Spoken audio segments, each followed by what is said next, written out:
Can Red Zone Robbie be effective against Power 5 competition? Freezing temperatures are likely for several hours inland and a few hours closer to the coast. Yes. You are Locked On Auburn, your daily podcast on the Auburn Tigers. Part of the Locked On Podcast Network, your team every day. Yes, welcome on into Locked On Auburn, your daily Auburn Tigers podcast. I'm your host, Zac Blackerby, and thank you so much for making Locked On Auburn your first listen every single day. Joining us as he does every single Tuesday, Auburn message board legend Charlie5, joining us as we celebrate Charlie Tuesday today. Officially in season, Coach Freeze talked to the media yesterday. We'll touch on some of his comments throughout the show today. But let's talk about who stole the show on Saturday for the Auburn Tigers. And it was Red Zone Robby Ashford. And the way that they all kind of rotated him in, it was wonderful. It was great. And of course, there was a few timing issues that they needed to figure out. They had a wasted timeout, which obviously in a game not against UMass, that'll mean more. And I think that's easy to fix. But Charlie5, you've talked in the past on how you were against a 2-quarterback system. Yes. Is what we saw on Saturday, did that change your mind at all? Because it certainly changed mine. I'm going to be honest. This is going to be shocking, but I believe that I'm kind of down with Red Zone Robbie. I think I'm kind of down with this. And as in you're into it, or is it you're not into it? I'm into it. I think I'm in. And I think it's because I don't think I've ever said anything other than Robbie is just incredibly electric with the ball in his hands, and the stress that puts on a defense not going all the way down the field, because when we do that, I mean, we would have success, but then we'd screw something up. But if it's just a 4 or 5 plays that we can just bam, bam, bam, I mean, he can do that on anybody. People say, what happens when we play a better defense? What, are they going to be faster? Like, oh, we're just going to have a bunch of 4-3 guys out there? Because it doesn't matter how that argument that I've seen pop up since Saturday, saying he's not going to be able to do it against better teams. And it's like, well, he did it against Alabama last year. I mean, what's the argument for that, for him not being able to do that? And our offensive line, I think, is going to be able to compete with anybody this season. Yeah, and look, he can throw the ball. Like, he can, and I'm sure that's some stuff they're going to build around it. So it's not just going to be all run. But that dang quarterback sweep play, how do you?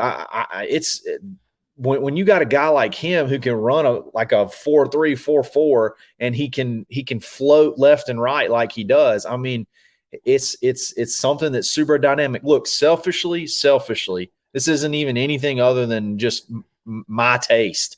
I want a 3,000-yard passer, and I want 30 touchdowns. I like fades. I like to see touchdown, the ball in the air. But this is a very effective way to get tough yardage when you have to get it, I feel like. And it's not just some big burly running back. It's a dude that is absolutely can fly. He's faster than any DB just about that's going to be on the field. Right. Definitely faster than any linebacker. And if he can, stay healthy and be physical. I know he's had that oblique strain, which probably hindered him just a little bit, but he did all that injured and had 3 touchdowns. And I mean, I don't know. I think I'm in on it. I mean, I definitely still want to see Thorne in the red zone. I want to see that. But at the same time, I mean, I don't see a problem with a changeup. And I'll tell you what, it gets fans excited. I was shocked at that. Like, the fans get very excited whenever the crowd gets pumped, whenever that package came in, and you could feel it in the stands. And I was probably, and another thing is I was probably swayed because I took Payton Thorne over 210 on passing popped a little bet out there, but still, it was fun to watch. There's a lot of things you can do off of it. And I think you just better get used to it. And I think by the end of the year, I hope we're going to learn to really, I think we're going to have a lot of fun watching that package in, in and out. The stress that it's putting on a defensive coordinator right now. Cal is having to watch Payton Thorne, and they're having to watch Robby Ashford. And I think just the amount of real estate and time that takes up in your planning throughout the week when you prepare for an opponent, I think over the course of the week, it adds up. I mean, even if it's 15 to 20 minutes a day, like that's a big deal. You're having to devote a session of practice to, when Robby's in, and there's only so much you can do to simulate that in practice. We talked about that with Auburn preparing for Tyson Pumachan, UMass's quarterback last week. You can't simulate that in practice because they're not just going to put a running back there because that's not what people do. Some might, we'll see. But I think for Cal, I don't think Cal's going to be able to stop that. I just don't. No. And I don't think they're going to be able to stop a lot of what Auburn did offensively on Saturday. I think they're going to have a hard time tackling whoever's at running back. Hugh Freeze was asked about Jarquez Hunter. He said no comment, which is on par with how he's handled that situation so far. But Damari Austin looked incredible. Ryan Batty looked really, really good. Actually, kind of wish we would have seen more Batty at running back, just honest with you. And then Jeremiah Cobb I think he's special. As far as pure talent goes, he may be the most talented running back on this team. He's just young. He's special. His burst is unbelievable. And his balance is so smooth. But I just don't think Cal's going to be able to stop that. And I think that's the key to what Auburn's going to have to do against Cal is these long, sustained drives, because I think Cal's offense is going to stretch Auburn's defense. And so make sure those guys stay keep them fresh on the sideline is what I'm trying to say. And I think Robby's a part of that. Obviously, Payton's a part of that. The whole offensive unit's a part of that. But I think that's what the game plan is going to be this weekend. I know that they've said the right things, but both of them, at least on the surface, and I don't know. I believe it. I think they've both embraced this. I think Robby has embraced his role, and he knows, hey, I know I can probably go out there and score 2 or 3, at least once or twice a game doing this. If I lock in and I get after it, and then Thorne, what the pressure that it takes off of you to have to sort of all have to be like the whole game's on your shoulders. You kind of can take a breather, let them go, bust one in, and I think they've both sort of embraced it. They both were fired up with each other, high fives, jumping, chest bumps, and every time either one of them did something good. Yeah, so they want to win. Yeah, they want to win, and I think they trust this coaching staff to use this team and this roster, and that gives them the best chance to win. I think that's what it comes down to. It a position group they didn't really use on Saturday, the tight ends. Was that on purpose or not? The big debate amongst Auburn fans. We discuss in just a moment right here on Locked On Auburn. Today's show brought to you by our friends at Active Wealth Management. Our friend, Fort Stokes, the president, CEO, mastermind behind Active Wealth Management. He wrote this book specifically for you, Annuity 360. All you have to do is go to annuity360.net. He will send you this book for free. It's how to get money. It's how to manage your retirement. It's how to keep wealth, sustain wealth, and all these really sophisticated terms and things. He spells it out very plainly for you because he wants you, the Auburn fan, watching to make a lot of money so we can gift on to victory and get all the 5 stars that we possibly want. Did you like DeAndre Carter this past weekend? Check out Active Wealth Management to get more guys like DeAndre Carter to commit. You know what I'm saying? So head over to activewealth.com to schedule a meeting with Ford or a quick call, or check out his book, see what he has to say. It's free, annuity360.net. Today's show also brought to you by our friends at Bird Dogs. Bird Dogs, let me tell you what. I wore my Bird Dog shorts yesterday on Labor Day. We're in the pool. I'm wearing my Bird Dogs. I get out. You stand in the sun for a few minutes before you go inside to eat what has been prepared on the grill. They dried in like 2 seconds, Charlie5. In fact, I got stopped when I was going in. Hold on, you're probably still soaking wet. I'm like, no. Pat me down. And they're like, oh my gosh. I'm like, wait, you look fantastic wearing these. And I'm like, well, they're bird dogs, and you can get some too. All you have to do is head over to birddogs.com/lockedoncollege and enter promo code lockedoncollege at checkout. And right now, you get a free Bird Dogs water bottle with your order. So that's birddogs.com/lockedoncollege for a free water bottle at checkout. You won't want to take your bird dogs off. We promise you. Charlie5, as soon as the game was over and everyone realized Rivaldo Fairweather was not targeted once in the passing game on Saturday, despite playing 30 snaps. I mean, it's like he played, substantial snaps like a starting tight end. The assumption was, they're holding things back. And then Hugh Freeze hinted at that in the post-game presser, which was refreshing. You buy it. You buy that they're holding the tight ends' involvement in the passing game for Cal or for Texas A&M or Georgia or somebody down the road. I could see that being a possibility. Like I could see that being a thing. I don't think they're just not going to throw to the tight ends. I think they're too big of a part of the game. But if you think about where Rivaldo is probably going to live and dominate, and that's probably in the red zone. And when you go red zone Robby, that sort of negates some of the advantages that he brings. I do. I think that's going to be, may not be tight ends plural, but I definitely still think Rivaldo is going to be a huge part moving forward. That was probably the most disappointing. Even more so that we kind of. You didn't have any fades? We did not catch a fade for a touchdown. Through some. We got to work on our ball skills at receiver. Thought we had one with hooks early in the game. But that'll come. We're throwing it vertical, which I love. We're throwing the ball vertical. Fantastic. And we throw the ball vertical with pace. Think about that. It's not, when we go fast, we're not just running the ball at the middle. One time we went too fast, and we didn't realize that we had a receiver uncovered, and instead of just throwing it directly to him, we sent him deep, and he almost made a beautiful catch, and he probably should have made it. Yeah, and that was something interesting Freeze said in his presser yesterday. Was he pointed out that play, and he's like, we didn't know what to do because we haven't really covered that yet. It's like, man, that just kind of shows this team's probably still nowhere close to where he wants it to be.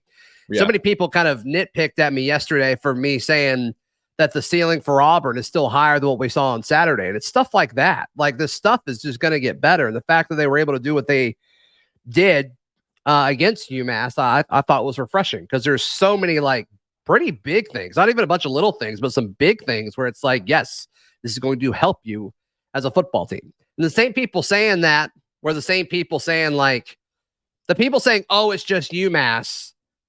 Last week, they were saying, oh, UMass is a tougher season opener than Auburn originally thought. It's the same people. I went back and looked, and it's fascinating.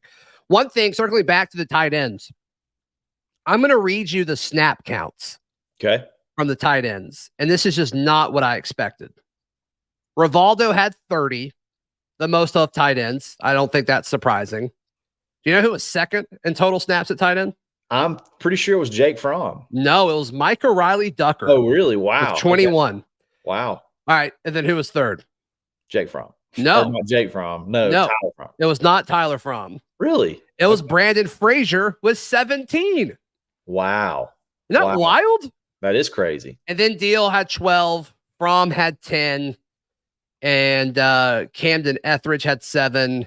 Grant Hidalgo had 6. But I guess that's just wild to me. And went Rivaldo, Micah Riley Ducker, Brandon Frazier, and then team captain Luke Deal. Wild to me. And then the one play that you drew up to a tight end was Tyler Fromm, and he turned himself around 3 or 4 times. But still, it was that was a weird usage. I guess I never noticed them because we never targeted them really, other than the one time. It's all the running game, right? Yeah. So, and that may be a thing to watch. Like, that's who those guys are, the guys we need when we're trying to push people around. So, I'm Rivaldo's coming.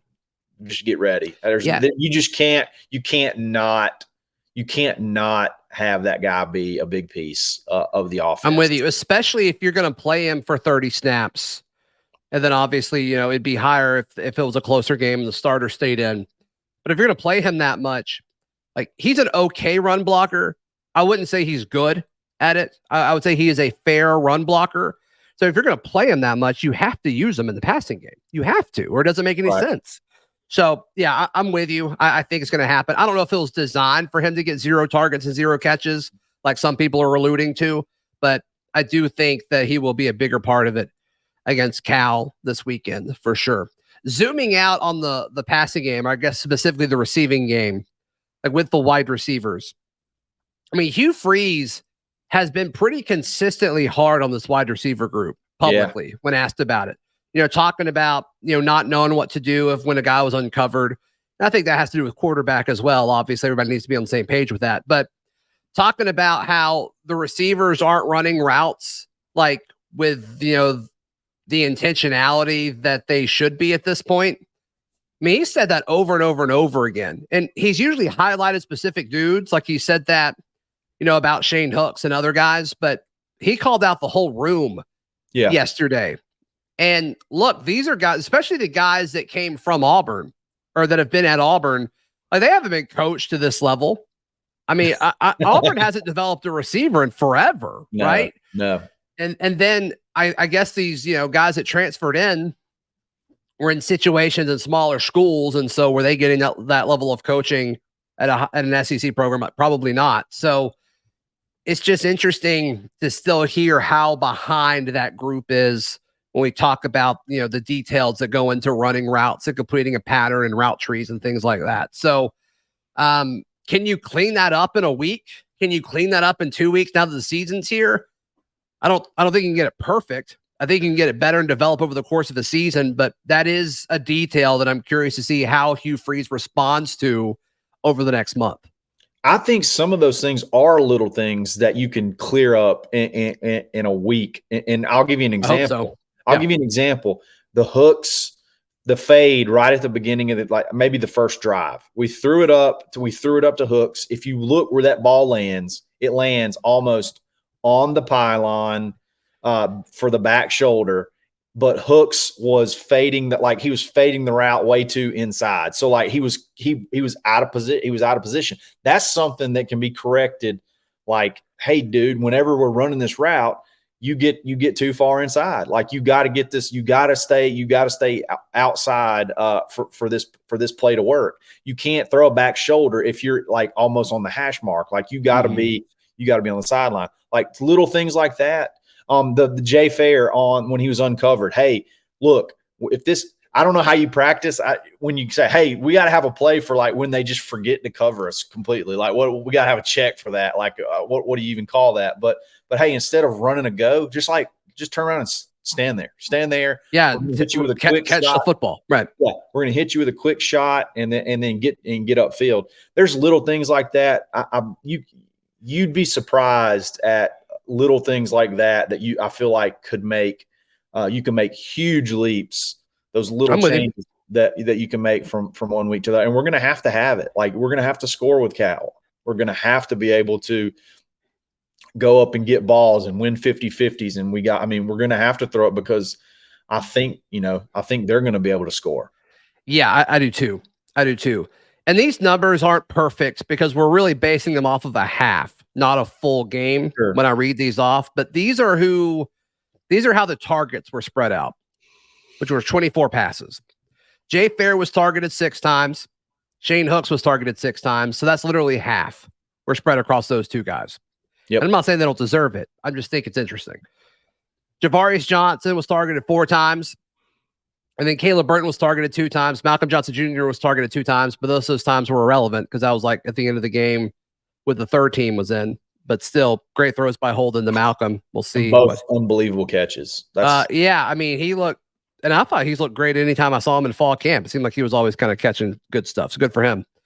And then Tyler Fromm was targeted once. Amari Kelly, Damari Austin, Camden Brown, all those guys were targeted once, according to PFF. So it's just interesting. And that number will go up, I think, on Saturday because the starting offense will stay in longer. But I am curious to see what the market share of targets looks like.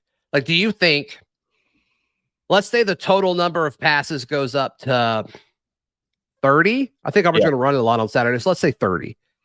Do you think over half of the targets are still to Jay Fair, Shane Hooks, and Javarius Johnson? No, do they get 15 as a group? No, and I think you're gonna, because I think the running backs, we didn't get hardly any of the running backs involved. Early in the game, we threw the one screen to Austin, and if he catches it cleanly, he probably scores. He kind of bobbled it a little bit and lost a lot of momentum moving forward. But no, I think you're going to see the running backs, the tight ends get a lot more involved. I mean, that's what the Freeze offense is, or Freeze and Montgomery / whatever. I got you. Offense. That's what they do. That's what they do. They get the ball out all over the place. The more and more I really go back and think about that game, like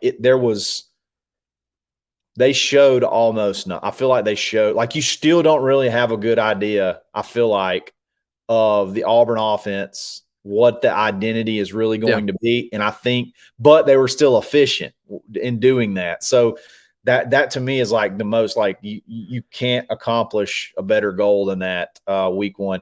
And some of the stats, think about this too. Some of the stats are skewed because, hey, we had a sack fumble, a strip on the plus side of the field. We had a pick six that probably made the starters lose another series. You know what I mean? Like that probably took another series away from the starters. So just a lot of stuff like that. Punt return, a great punt return that immediately we went into the red zone offense and scored, I think pretty close shortly after that. Like that kind of stuff that, hurt the pretty stats, pretty box score. But no, I'm expecting a lot of dudes to touch the ball and throw it 25 to 30 times and have to go up and down the field. Yeah. Has our opinion changed on this Auburn-Cal matchup? We discuss in just a moment right here on Locked On Auburn. Today's show brought to you by our friends at FanDuel. Charlie5, Auburn currently a 6.5-point favorite over Cal, courtesy of our friends at FanDuel Sportsbook. And you can get ready for the NFL season as well as the college football season. With all of these deals from FanDuel right now, new customers can bet $5 at FanDuel. You get $200 in bonus bets guaranteed. Plus, all customers who bet $5 will get $100 off NFL Sunday Ticket from YouTube and YouTube TV. Now's the best time to join FanDuel. The app's easy to use, so head over to FanDuel.com/lockedon and kick off the NFL season with an offer you won't want to miss. FanDuel, the official sports betting partner of the NFL. Charlie5, I just think the overall thoughts in Saturday night's matchup is, and I said this going into UMass, that the Auburn-UMass matchup, it was never about UMass. It was always about Auburn. And I think it's the same thing about Saturday. And look, I think Cal did a good job putting up a lot of points against North Texas, but they should. In the same way Auburn should destroy UMass, any Power 5 team should destroy North Texas. No offense to Jair Shorter and Larry Nixon, but this is why they left. That's why they came here. I mean, they got dump trucked because we took their best players. That's right. That's it. So I think when you look at these two rosters, Auburn's is clearly the better one. Sure. This is all about how Auburn handles off the field stuff in regards to travel, and you're playing at midnight, it feels like, and it's a primetime game for Cal. And just line up and beat them again. Line up and play football and don't beat yourself, and Auburn will win on Saturday. And they'll cover the 6.5-point spread, and I think it'll be an impressive win when it's all said and done. Yeah, I'm right there with you. I think if the total is under anything under 57 points, pound it, because I think there's going to be a lot of points. It's 52.5. Pound that over. Get on FanDuel and pound that over. But anyway, I think I am concerned. One thing about that game, their game, that was concerning was their yards per carry. It was like 10, I think, or something. It was something crazy. 54.5. My apologies. I'm still taking the over on that. Yeah, still take the over.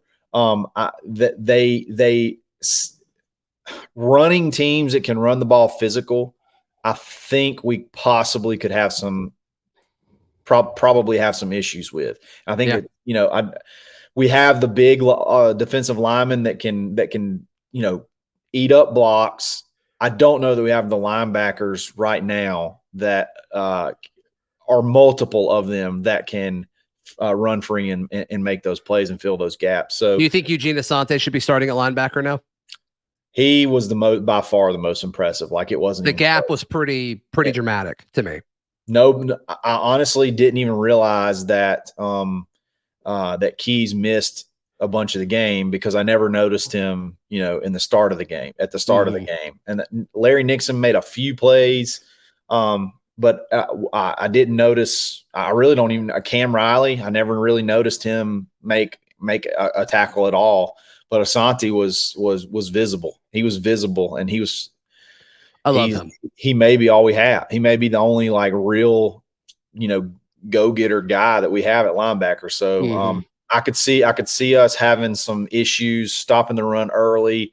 May have to drop safeties down. Then what happens? Like, are they able to throw it on us? So I think it'll be a little bit of filling it out early. It may be back and forth early, and hopefully, we create a turnover or something, can pull away, win by 2 scores late. But it's definitely made me the defensive part of it and running and our run stopping defense. It was not a drummed up deal. It's a thing. Like there's a weakness there. So how does that play out? I don't think we're going to have any issue scoring, moving the ball. I think it's going to be fireworks for sure. I'm with you there. Charlie5, how can people check out everything you've got going on, buddy? Absolutely. Find me on Twitter at _Charlie_5 and the Locked On Auburn Discord every single day. AuburnLive.com, the corner message board, or weekly on the Dad Bod Golf Pod. Find all my written work at auburndaily.com. Please subscribe to the YouTube channel if you're watching on YouTube. Means a ton. And we will see you tomorrow. This has been Locked On Auburn.